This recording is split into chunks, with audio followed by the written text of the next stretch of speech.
Assalamualaikum warahmatullahi wabarakatuh. Selamat pagi dan salam sehat buat kalian semua. Perkenalkan nama Ibu Zulfaida, biasanya dipanggil Ibu Ida. Ibu menggantikan Ibu Farida untuk mapel Bahasa Indonesia kelas 8. Sebelum Ibu mulai pelajaran, marilah kita membaca doa menurut agama dan kepercayaan masing-masing. Berdoa dimulai. Selesai.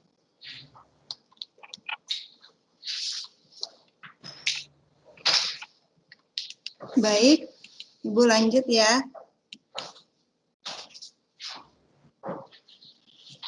Jadi Ibu melanjutkan pembahasan yang dipaparkan oleh Ibu Juniarta pada minggu sebelumnya, yaitu tentang KD 3.8, yaitu menelaah unsur-unsur pembangun teks puisi ya.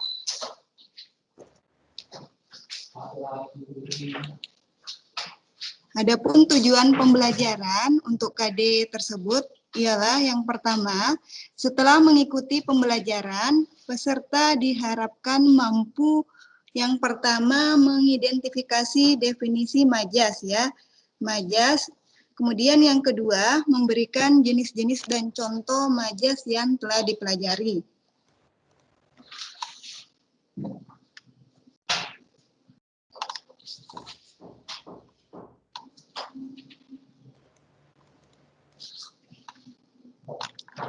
Baik, sebelum Ibu mulai pelajaran, mungkin masih ada di antara kalian yang masih mengingat pelajaran pada minggu sebelumnya, yaitu tentang unsur fisik puisi ya, yang mana unsur fisik puisi di sini yang pertama yaitu diksi ya, atau pilihan kata.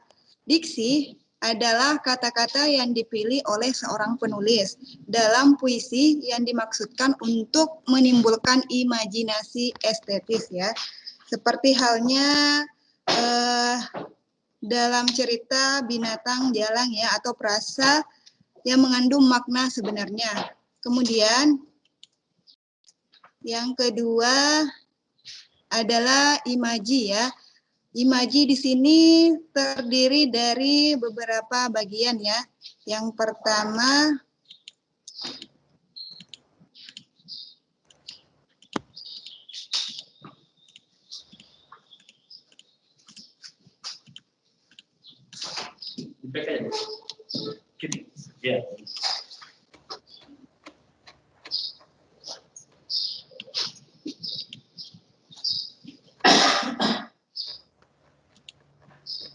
imaji auditif ya, atau pendengaran. Kicauan burung yang merdu di pagi hari, suara ombak yang membelah pantai, suara seruling terdengar indah mengiringi semangat pagi hariku. Itulah contoh imaji auditif atau pendengaran ya. Kemudian lanjut, yang selanjutnya adalah imaji gerak atau kinestetik. Ya, contohnya, aku berlari sampai akhirnya aku menyadari bahwa semuanya itu hanyalah mimpi. Kemudian yang ketiga adalah kata konkret ya. Kata konkret di sini selalu memiliki kaitan dengan pengimajian ya. Pengimajian yang akan muncul jika terdapat kata konkret di dalamnya. Kemudian kata konkret dalam puisi seperti halnya contoh ya. Aku berlari, hilang menerjang ya, dalam puisi aku. Jadi kata-kata tersebut itu memperjelas isi puisi yang dimaksudkan untuk mempermudah pembaca dalam memaknai isi puisi.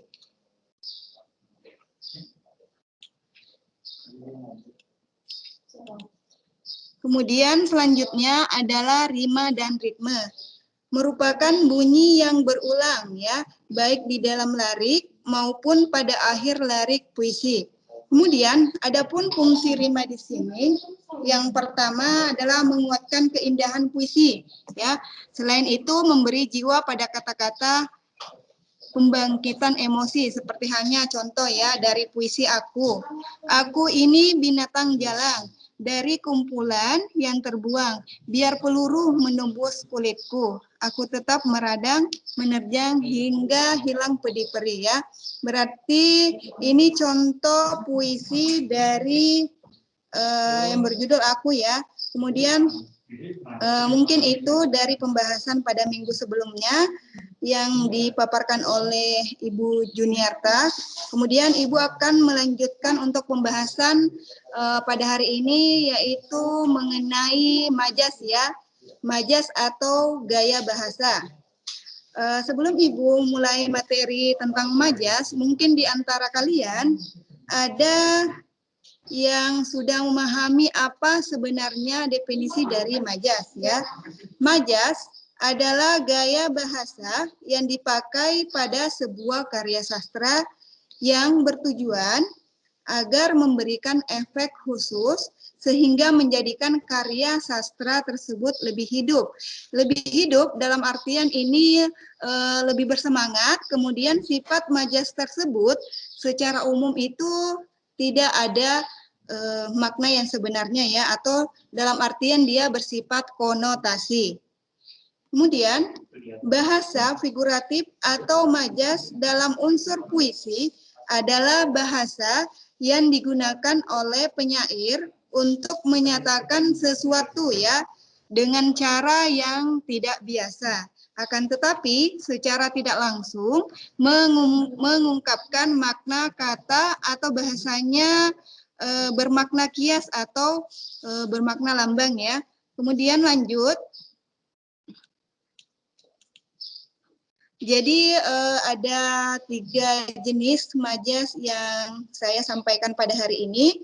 Yang pertama tentang majas pertentangan ya, di mana majas pertentangan di sini terdiri dari beberapa majas. Yang pertama adalah majas hiperbola. Apa sebenarnya itu majas hiperbola? Majas hiperbola adalah majas yang menyatakan sesuatu dengan cara berlebih-lebihan atau membesar-besarkan keadaan yang tidak sebenarnya. Berarti di sini sifatnya ini ya, berlebih-lebihan atau membesarkan sesuatu keadaan yang sebenarnya. Contoh ya, contoh kalimatnya. Yang pertama itu adalah tangis anak itu menyayat-nyayat hati. Jadi ini ya, dari kata menyayat hati sama halnya dengan melukai hati ya. Itulah arti dari kata menyayat-nyayat hati. Kemudian yang kedua adalah dentuman itu menggelegar membelah angkasa ya. Jadi inilah contoh dari majas hiperbola. Kemudian yang kedua adalah majas litotes. Majas litotes adalah majas yang menyatakan hal yang berlawanan, memperkecil arti atau memperhalus keadaan ya. Contoh kalimatnya yang pertama, kalau sempat mampirlah ke gubuk rumah ya, atau ke gubuk saya, atau dalam arti sama artinya halnya rumah ya, atau kediaman. Kemudian yang kedua, silahkan datang ke gubukku yang kumuh. Berarti ini sifat dari kalimat kedua sama halnya dengan merendahkan diri. Kemudian lanjut, majas pertentangan yang ketiga adalah majas ironi. Majas ironi adalah majas sindiran, tetapi sindiran di sini bersifat halus ya, yang maknanya bertentangan dengan makna yang sebenarnya. Berarti di sini sifatnya maknanya bertentangan ya dengan makna yang ada sebenarnya. Contoh, hai cepat sekali kau pulang sampai kesal aku menunggumu. Berarti dia ada sifatnya kesal ya, berarti maknanya bertentangan dengan makna yang sebenarnya. Kemudian yang kedua,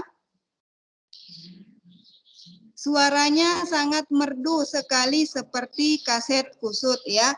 Berarti ini sifatnya bertentangan. Kemudian lanjut yang keempat dari contoh majas pertentangan adalah yang keempat adalah majas paradoks ya. Majas paradoks adalah majas yang mengandung pertentangan yang nyata dengan fakta yang ada, ya. Berarti dia bertentangan dengan fakta-fakta yang ada, ya. Contoh, di kota metropolitan yang ramai dia merasa kesepian. Berarti di sini sifatnya bertolak belakang, ya. Seperti halnya dalam ini, ya, dalam keadaan yang ramai dia merasa kesepian, berarti dia sifatnya bertolak belakang dengan apa yang ada sebenarnya, ya. Kemudian lanjut, yang kedua yaitu majas perbandingan. Majas perbandingan di sini terdiri dari beberapa majas, ya. Yang pertama adalah majas perumpamaan, ya. Majas perumpamaan adalah majas yang berupa perbandingan dua hal yang pada hakikatnya berbeda, tetapi sengaja dianggap sama atau dinyatakan dengan kata-kata pembanding seperti halnya dari kata ibarat, umpama, bak, dan sebagainya. Contoh, ya. Soraknya seperti gunung runtuh. Soraknya seperti gunung runtuh. Dari kata pembanding seperti halnya ini, ya. Jadi pembanding seperti kata seperti. Contoh kalimatnya, soraknya seperti gunung runtuh, ya. Kemudian yang kedua, senyumnya indah ibarat. Berarti dari kata ibarat, mengumpamakan sesuatu, ya. Ibarat bunga yang merekah. Kemudian majas yang keduanya dari contoh majas perbandingan. Yang pertama adalah yang kedua majas metafora. Majas metafora adalah majas yang secara langsung, ya, sesuatu hal atau keadaan yang memiliki sifat yang sama. Berarti ini sifatnya langsung, ya, dengan hal atau keadaan yang memiliki sifat yang sama. Contoh kalimat dari majas metafora yang pertama adalah Dewi Malam mulai keluar dari peraduannya. Berarti Dewi Malam mulai keluar dari peraduannya. Kemudian contoh yang kedua adalah anak itu dikenal sebagai kutu buku di kelasnya. Ya, Ibu ini perjelas lagi dari kata kutu buku sama halnya dengan seseorang yang suka membaca. Berarti dalam artian memiliki wawasan yang luas, ya. Kemudian yang ketiga adalah majas personifikasi. Majas personifikasi adalah majas yang mengupamakan, ya, mengupamakan benda-benda mati dapat hidup, berbuat sesuatu seperti halnya manusia. Berarti dia mengupamakan benda-benda mati dapat berbuat sesuatu seperti halnya manusia. Contoh kalimat dari majas personifikasi yang pertama adalah angin malam mengetuk jendela kamarku. Berarti dia mengibaratkan sesuatu, ya, seperti halnya manusia, ya. Kemudian lanjut yang ketiga adalah majas pertautan. Majas pertautan terdiri dari beberapa majas. Yang pertama adalah majas metonomia, ya. Metonimia, ya, maaf. Yang pertama majas metonimia. Majas metonomia adalah majas yang memakai nama ciri atau nama hal yang ditautkan dengan nama orang atau hal sebagai penggantinya. Berarti dia seakan-akan memakai nama ciri atau nama orang itu sebagai hal pengganti, ya. Contoh kalimat dari majas metonimia yang pertama adalah berapa harga gudang garam sebungkus. Kemudian yang kedua, jamaah haji Indonesia pergi ke Mekah menggunakan Garuda. Berarti dia sifatnya menggunakan sesuatu hal itu sebagai pengganti ya. Kemudian yang kedua adalah majas sinekdok ya. Majas sinekdok adalah majas yang menyebutkan nama bagian sebagai pengganti nama keseluruhan atau yang disebut sebagai pars pro toto atau totem pro parte ya. Contoh kalimat dari pars pro toto yang pertama adalah berat mencari sesuap nasi. Itu berarti contoh kalimat dari pars pro toto. Kemudian yang kedua, dari tadi pagi ia tak menampakkan batang hidungnya ya. Berarti ini contoh masih termasuk contoh kalimat pars pro toto ya. Kemudian yang kedua, desa itu diserang wabah ya. Sama berarti ini merupakan contoh majas sinekdok yaitu totem pro parte. Kemudian lanjut, yang ketiga adalah majas eufemisme ya. Apa itu majas eufemisme? Majas eufemisme ini sama halnya majas yang berupa ungkapan halus untuk menggantikan ungkapan yang dirasakan kasar, seperti halnya ungkapan yang kurang sopan atau kurang menyenangkan ya. Contoh yang pertama, contoh kalimat dari majas eufemisme. Yang pertama, putra ibu agak lambat menerima pelajaran, berarti dalam artian kurang cerdas ya, atau bahkan kalau ungkapan kasarnya itu bodoh ya. Kemudian yang kedua, sejak bangkrut usahanya ia seperti kurang waras, atau dalam artian ungkapan kurang sopannya itu adalah gila ya. Itu contoh dari majas eufemisme ya, berarti berupa ungkapan halus untuk menggantikan ungkapan-ungkapan yang dirasakan kasar atau tidak menyenangkan. Kemudian yang kedua, contoh kalimat dari majas eufemisme adalah yang kedua, ibuku mengajar di kelas tunarungu. Dari kata kelas tunarungu berarti ini khusus kelas seseorang ya, dalam artian kelas yang kumpulan dari orang yang tuli ya. Ini tunarungu berarti seseorang yang tuli. Dalam artian ini ya ungkapan kasarnya. Kemudian yang keempat adalah kilatan atau alusio ya. Majas alusio adalah majas yang menunjuk secara tidak langsung pada suatu peristiwa atau tokoh. Berarti ini sifatnya tidak secara langsung ya, berarti ada perantara sebelumnya. Contoh kalimatnya, yang pertama adalah peristiwa Trisakti sungguh keji. Maksudnya ini penembakan untuk mahasiswa Trisakti. Berarti dia sifatnya secara langsung ya, tanpa ada perantara sebelumnya. Kemudian lanjut kita untuk majas ini ya contoh ya puisi. Majas apakah yang digunakan dalam puisi berikut?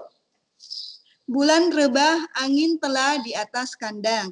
Angin termangu di pohon asam. Bulan tertusuk ilalang. Berarti ini merupakan apa? Majas sama halnya dengan majas perumpamaan ya. Ini. Kemudian lanjut lagi. Ada contoh majas personifikasi ya. Majas personifikasi, contohnya matahari merangkak ke langit, sinarnya menyentil yang lelap, gegas, bangun dan kejar mimpi, sebelum gelap datang menghampiri. Matahari menatap dari sana, membakar semangat juga tekad, agar harap tidak lekas padam, kejar cita jangan cepat redam. Berarti di sini maksud dari puisi ini adalah seseorang yang memiliki tekad yang kuat ya demi mencapai suatu cita-cita ya, maksud dari majas personifikasi. Kemudian contoh puisi dari majas hiperbola ya. Contoh majas hiperbola atau contoh majas dalam bentuk puisi. Ya, yang pertama contoh puisi majas hiperbola adalah tangisan gadis kecil itu telah membanjiri lantai. Sinar mentari di siang ini telah membakar kulit lembutku.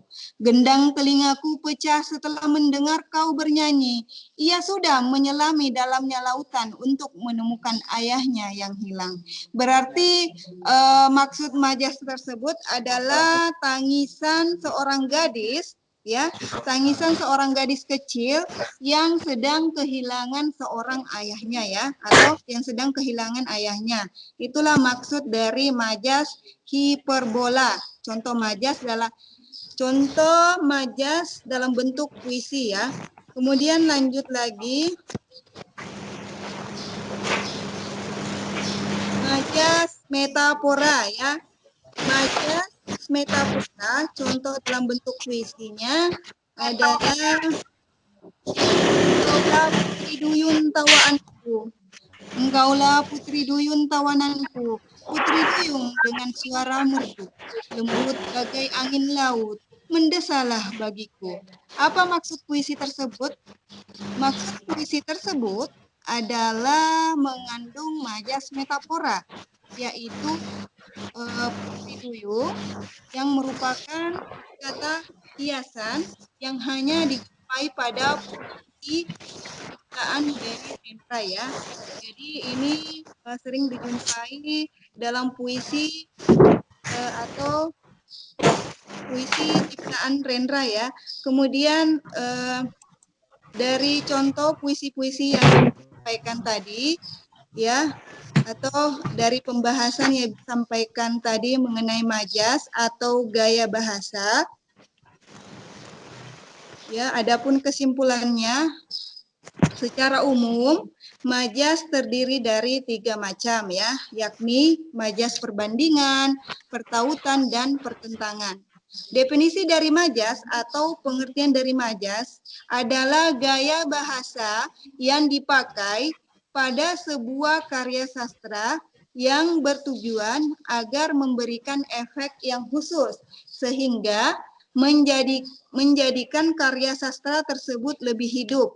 Maksudnya di sini dalam artian lebih hidup itu lebih bersemangat.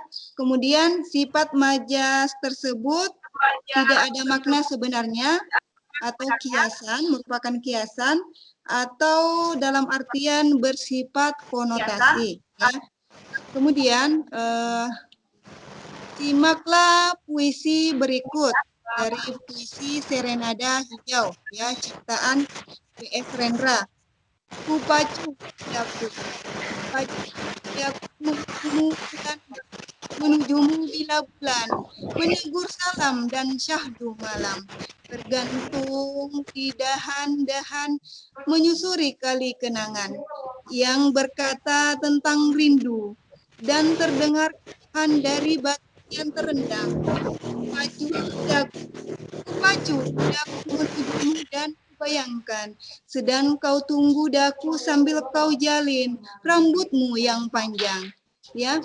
Jadi silahkan Anda memperhatikan dan menyimak puisi tersebut, ya. Kemudian setelah Anda menyimak puisi atau memperhatikan puisi tersebut,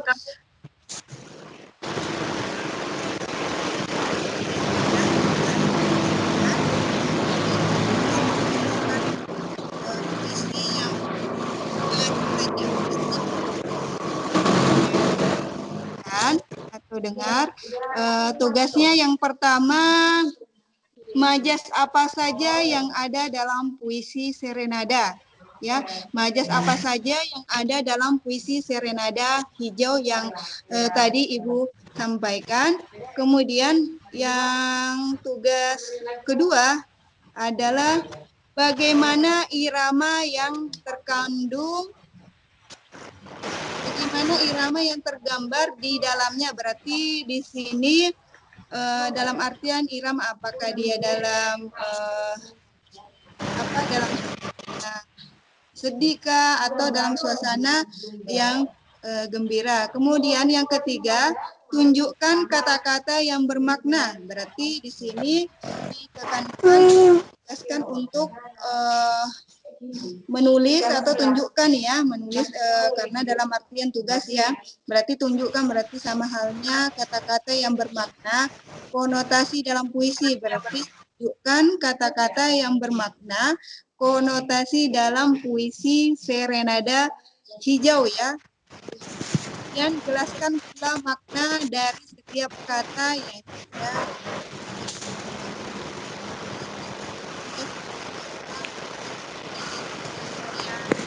Langsung saja Anda simak dari puisi Serenada Hijau, ciptaan dari W.S. Rendra. Kemudian perhatikan ya, penyampaian Ibu. Terima kasih atas perhatiannya. Tugas yang kemarin Ibu sudah kirim melalui grup ya. Kemudian masih banyak yang belum mengerjakan. Pesan ini dikerjakan dan dikirim ke WA Ibu ya. Kemudian silahkan bagi yang belum mengerjakan tugasnya, silahkan melanjutkan tugasnya. Kemudian pesan Ibu, setiap ada tugas silahkan dikerjakan supaya tugasnya tidak menumpuk dan nilainya bagus. Terima kasih. Ibu akhiri untuk materi pada hari ini dengan ucapan Khairul Kalam. Assalamualaikum warahmatullahi wabarakatuh.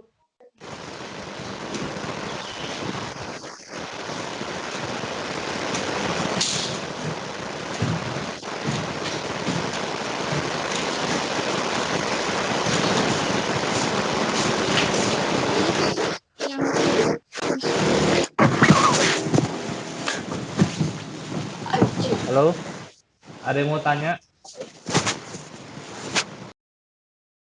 Kira-kira ada yang mau tanya? Kalau ada yang mau tanya, silakan angkat tangan.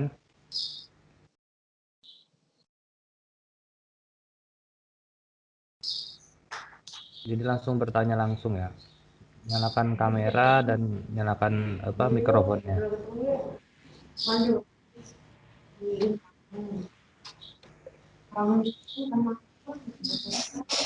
Nggak ada. Baik, karena pertemuan untuk hari ini tidak di antara kalian tidak ada yang ingin menanyakan kepada Ibu. Baik, Ibu tutup dengan ucapan Khairul Kalam. Assalamualaikum warahmatullahi wabarakatuh.